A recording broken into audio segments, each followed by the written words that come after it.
As you know, there's a new situation since Modi's election, second time victory to the Indian Parliament.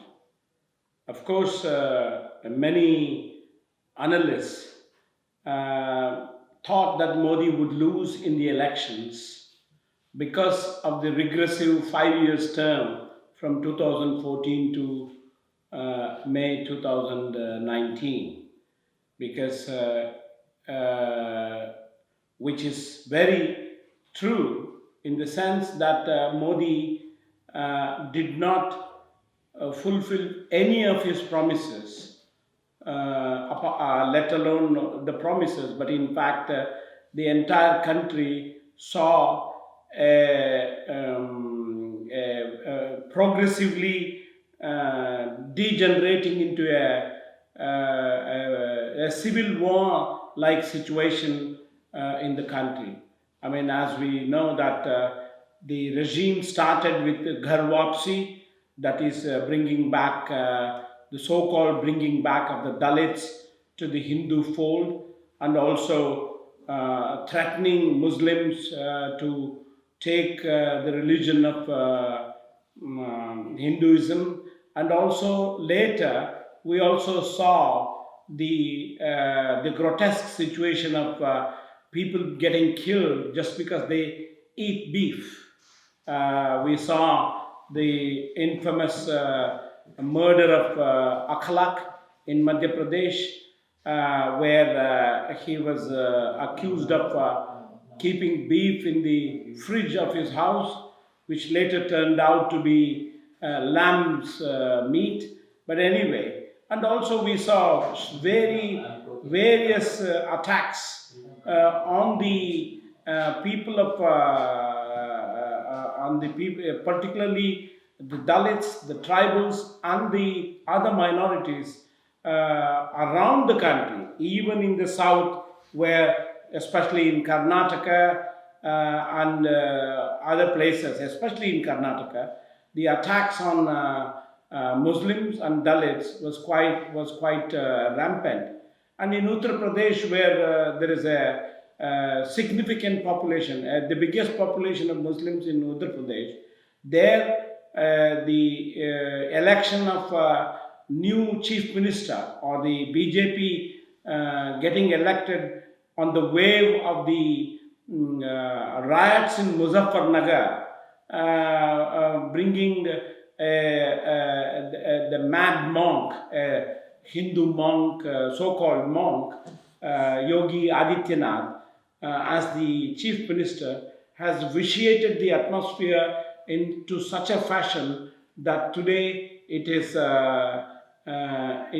it almost borders on a situation of a police state in that particular state itself.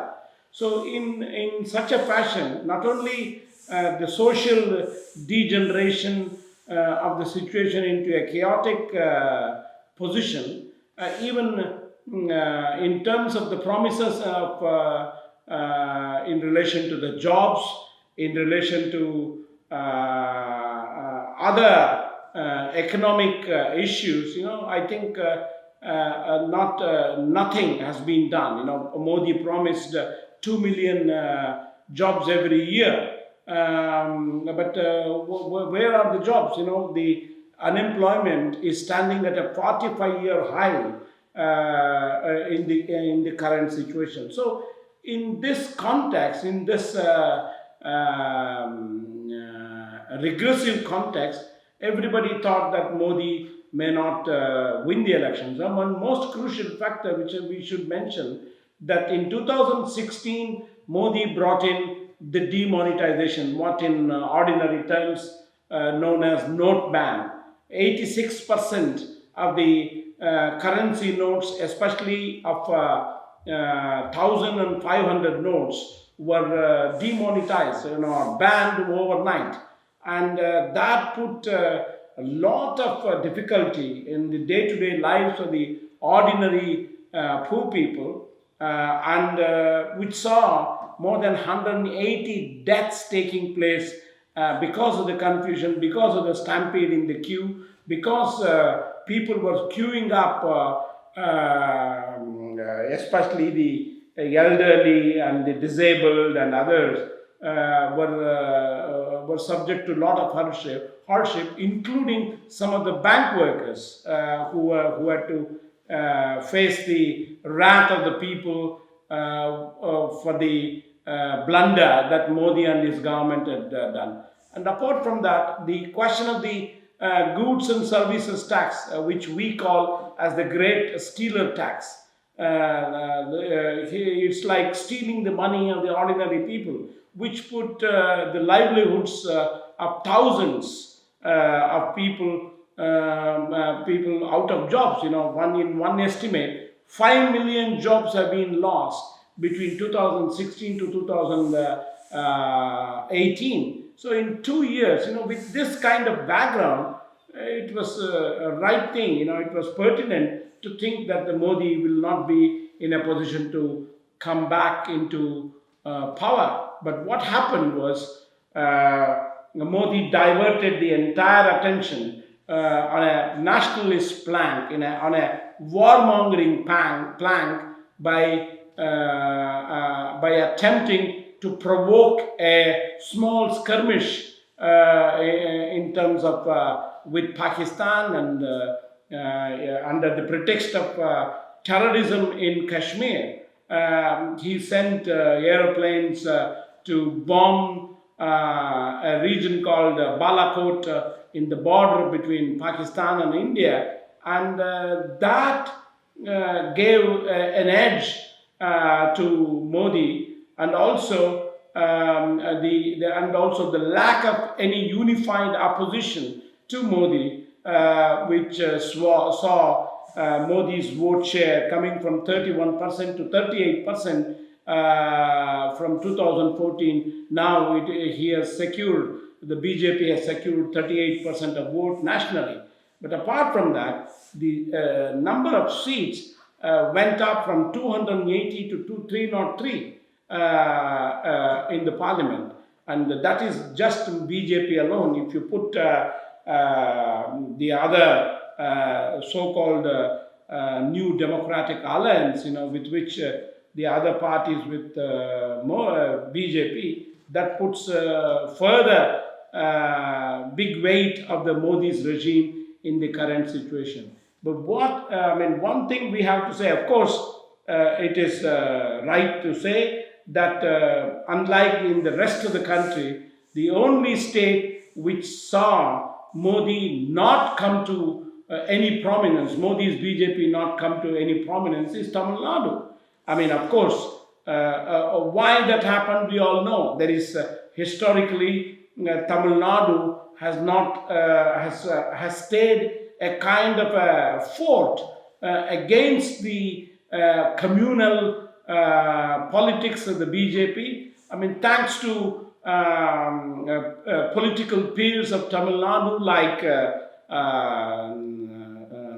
Tandai Periyar, and also to a very great extent, what has happened since 1947 is the percolation of Baba Saheb Ambedkar's ideas into the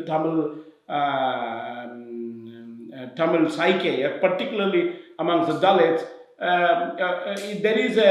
There is a kind of an increased progressive awareness amongst the people of Tamil Nadu. So it did not succeed. Whatever may be the machinations of the BJP, it did not succeed. But that's one side of the story. If you look at the kind of propaganda that the so-called progressives carried out in Tamil Nadu, is that if you don't vote DMK, then you are strengthening the BJP, the communal forces. To a very great extent, it worked. But what has happened since the election is the question: how progressive these forces are is a very big question. For example, since the new parliament, in the first session of the parliament itself, the most regressive laws have been brought into the place. For example, the terrorism, Anti-Terrorism Act, further strengthening the UAPA, and the especially another most important thing from the point of view of the ordinary working people is the question of the labor reforms, so-called labor reforms. Out of 44 pro-labor laws have been brought down to 4 codes now. So in the coming period, the question of unionization of the unorganized, the question of rights of the workers and their minimum wages, everything will be affected. And Modi and his co are carrying out the most regressive economic policies that India has seen since independence. In fact, of course, Congress under Narasimha Rao and later under Manmohan Singh was an out-and-out neoliberal governments. But what Modi and BJP are doing is mixing neoliberalism with a communal onslaught against the people. This is the most dangerous situation that the people in the country are facing. But what has instead of making these points, telling the truth to the people as to why these things are happening, and the left parties, the so-called progressive parties, are taking the road of lesser evilism. I mean, opposition parties, strengthen the opposition. Modi's fascism is coming. I mean, all this propaganda has had a debilitating effect, a kind of a dampener on the people, not only in Tamil Nadu, but in general, the people are a bit, they're set on a back foot now. But the thing is, in this kind of a situation, there are new offensives, from the point of view of the working people is emerging. For example, in the last couple of days and in the last 2 weeks, the question of the privatization of the railways has angered the railway workers, and they are planning a big offensive against the government, against the railway privatization. And that could catapult into a big movement against the Modi regime, because, mind you, it was in the last general strike, or the last railway strike happened in 1976, which was quite a very big movement, and that in fact brought in the infamous emergency in 1976 under Indira Gandhi. Such movements are